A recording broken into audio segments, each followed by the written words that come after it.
normada. ¿Qué quiere decir esto?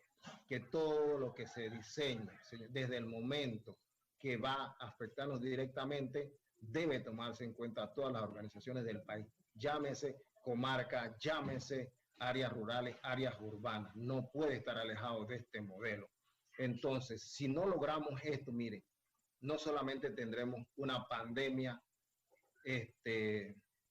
de carácter sistematizado, sino del modelo de enfermedad, y sino irá al modelo económico, social, cultural y lo peor, lo psicológico. Quedaremos afectados. Ese principio de equiparación de oportunidad queda totalmente irrumpido y no lo vamos a lograr realmente, porque lo que se requiere y el mandato es que se deben respetar, miren, todos los principios generales, porque lo recoge así, es el respeto de la autonomía, de la diversidad, el respeto a la diferencia, la no discriminación, el respeto de la evolución de las facultades, porque nosotros hemos llegado a esta normalidad para que los tomadores de decisiones vean lo que se produce es para lograr un gran desempeño de la población con discapacidad y sus familias, ya que si lo vemos desde la dimensión, miren, de lo económico, creo que vamos a lograr que una política pública nos lleve a replantear este escenario, que es importante. Este escenario no solamente debe ir de la mano del tomador de decisión, afectando a un gobierno o a una persona. No, ese no es el hecho. El hecho de la participación es lograr que todo de manera holística, empresa privada, sociedad civil, Estado, tengamos una nueva gobernanza de la mano, porque realmente no esperábamos esta pandemia, nos ha cambiado la vida y hay muchos compañeros que nos resistimos a esto de las máscaras, de todas las situaciones. Miren, y lo peor es que las brechas son tan difíciles del principio de equiparación, hay un cansancio en la familia, en los cuidadores, en las mismas personas, porque es tan difícil la accesibilidad en los autobuses para movilizarse, en lo relativo a lograr que el entorno sea amigable para nosotros poder ser productivos. Queda de la mano de los tomadores de decisiones garantizarlo, pero tenemos que hacerlo desde la perspectiva holística. No puede ser alejado, no puede ser desvinculante, no puede ser que me llame a participar y no me muestre si realmente técnicamente o jurídicamente lo planteado por la sociedad civil no es vinculante o no está en un documento. Creo que hay deficiencias en la organización, creo que hay deficiencias en el Estado, pero a la vez hay fortalezas de proponer y todos podemos sacar el tema hacia adelante. Yo tengo que felicitar realmente, miren, a este debate. Este debate retroalimenta, hace crecer a la familia y no solamente nos pone en la perspectiva de que se tiene que llevar al plano de una bolsa de comida. No, aquí todos hemos sido afectados y todos necesitamos producir de tal manera que así como cuando el país estuvo en la antigüedad con ese gran problema de la dictadura, pudo sacarse hacia adelante, yo creo que hoy lo podemos hacer nuevamente de la mano unidos. Y nosotros como personas con discapacidad tenemos esa viabilidad para proponer, no solamente para decirle al tomador de decisión esto está mal, sino para decirle está mal, pero yo creo que tengo una propuesta, tengo un lineamiento, tengo la apertura y tengo los profesionales. Así que no sé si usted... Gracias, licenciado sí. Franklin, oportuna y atinada su participación. En esa misma línea, vamos a darle unos minutos a la licenciada Vilma Baló Hidalgo. Ella es jefa del Departamento de Integración Socioeconómica de las Personas con Discapacidad del Ministerio de Trabajo y Desarrollo Laboral. Adelante, licenciada Vilma. Muy buenas tardes a todos los presentes, un gusto saludarles y escucharles a través de esta plataforma. Placer compartir y escuchar, obviamente, el sosiego y el deseo que tenemos muchos profesionales en pro de la atención de las personas con discapacidad. Voy a tratar de ser breve en lo que voy a plantear en este foro de suma importancia para el país.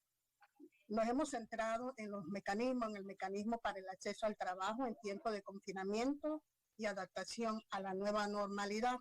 Cuando hablamos de mecanismos, sí quiero establecerle a todos los presentes de una manera llana que no es más que el conjunto de acciones ajustadas o articuladas entre sí para el funcionamiento de algo.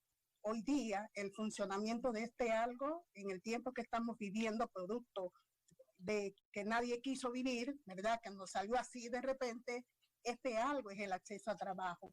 Y justamente en el tiempo de confinamiento y justamente con esta experiencia adaptarnos a un mundo diferente, a un trabajo diferente, es decir, adaptarnos para poder establecer mecanismos que nos lleven a la nueva normalidad.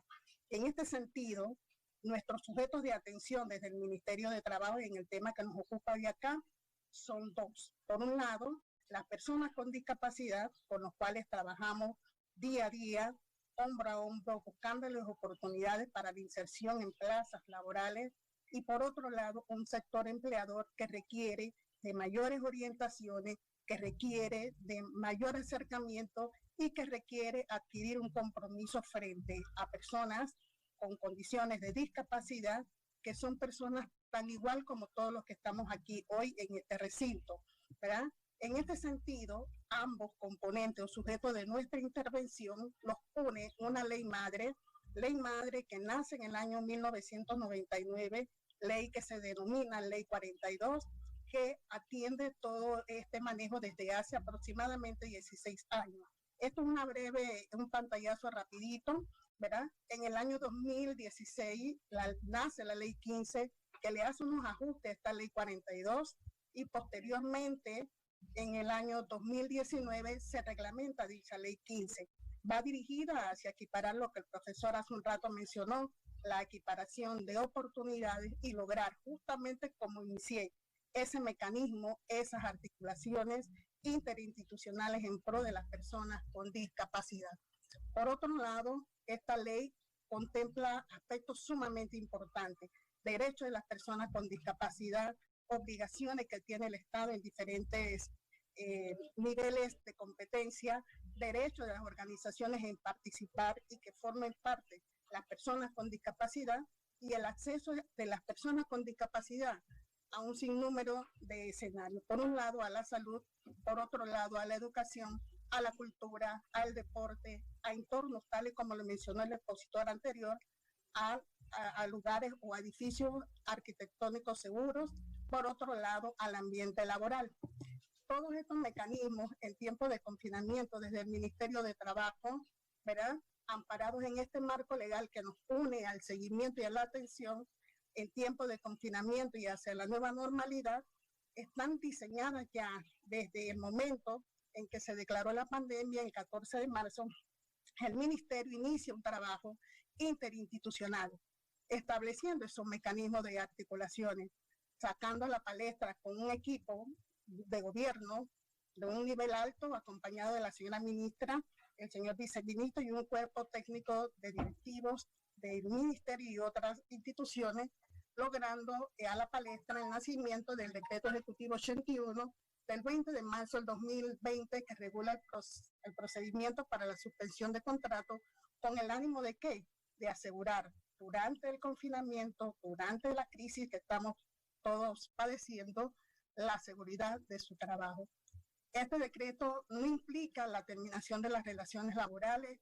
Durante este tiempo de confinamiento, los contratos suspendidos, las personas, los trabajadores, no están obligados a prestar un servicio y mucho menos el empleador en otorgar un salario, pero lo más importante es que finalizado el término de suspensión de los contratos, el trabajador deberá reintegrarse a su puesto de trabajo. Desde el confinamiento hemos logrado accesar esto para poder que el empleador logre beneficiarse y de igual forma darle la participación al trabajador. Debe accesar en el portal de Mitradel en la cartilla para poder hacer mención de la misma y participar de una manera correcta a fin de que no se vea afectado. Por otro lado... Disculpe, gracias. Vamos a darle hasta aquí un espacio. Luego, más adelante, vamos a tener nuestro espacio de discusión en Zoom. Vamos a darle la oportunidad al doctor Oscar Citón. Él es el director nacional de la Secretaría Nacional de Discapacidad, CENADIS. Sí, Adelante. buenas tardes.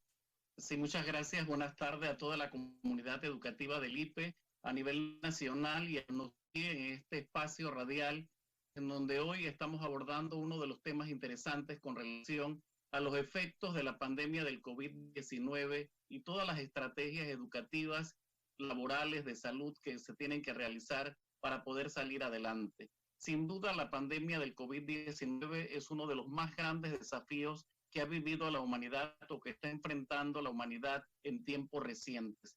Y pudiéramos decir que todavía se desconocen los impactos, lo que podrá ser su costo total en materia de vidas humanas, en materia de la profunda crisis de salud, de educación, que no solamente en Panamá, sino también en el contexto internacional se está viviendo. Por lo tanto, este aislamiento social como medida de prevención, quizás debemos de entenderlo también que ha sido a lo largo de la historia la característica que han vivido las personas con discapacidad. Nos invita este aislamiento social entonces a unirnos, a ser solidarios y a ser conscientes del bienestar colectivo para que nosotros podamos avanzar con medidas que realmente beneficien a las personas con discapacidad. Desde el punto de vista educativo y refiriéndonos muy bien a la convención, quiero resaltar que la Secretaría Nacional de Discapacidad el día 28 de este mes está cumpliendo 13 años de su fundación y que surge un año después de haber sido creada, ¿verdad? De haberse promulgado la Convención sobre los Derechos de las Personas con Discapacidad. Pues bien, en su artículo 24, la Convención hace referencia específicamente a las medidas que los estados deben de asumir en materia de educación. Y esa medida prevalece, pudiéramos decir, en estos momentos actuales de pandemia y nos reta a buscar estrategias innovadoras. Si bien es cierto, a través de la humanidad, nosotros hemos tenido algunos paradigmas, el paradigma de la educación especial, el paradigma de la integración educativa y hemos tenido también el paradigma de la inclusión educativa. Bien, el artículo 34 de la Convención, 24 de la Convención, lo que nos hace es un llamado precisamente a que nosotros desarrollemos la educación inclusiva, que los estados se comprometan, pudiéramos decir, de manera efectiva a desarrollar una educación sin discriminación, una educación con derecho y una educación en igualdad de oportunidades para todos los niños con discapacidad y para todas las personas con discapacidad. Desde luego, entonces, esta exhortación de la Convención nos reta a desarrollar plenamente el potencial humano. Y ahora en estos tiempos de crisis es cuando el ingenio, el talento y la creatividad debemos de emplearla precisamente para encontrar avenidas que permitan que todas las personas con discapacidad puedan superar estos momentos de crisis, de angustia y de ansiedad, que nosotros respetemos esos derechos humanos, que respetemos esas libertades fundamentales y que respetemos la diversidad humana. ¿Y cómo lo vamos a hacer? Bueno, lo tenemos que hacer desarrollando al máximo la personalidad, los talentos, la creatividad que tienen las personas con discapacidad, así como las aptitudes quizás mentales y físicas que nosotros sabemos que se pueden ver reducidas por el confinamiento, porque en esta cuarentena, este aislamiento social, lo que permite es la pérdida de algunas competencias que los niños habían alcanzado a nivel de las escuelas. Sin embargo, nosotros tenemos que buscar estrategias, ¿verdad? Hacer posible que las personas con discapacidad participen de manera efectiva en la sociedad y en los diseños de educación que se están implementando para el resto de la población.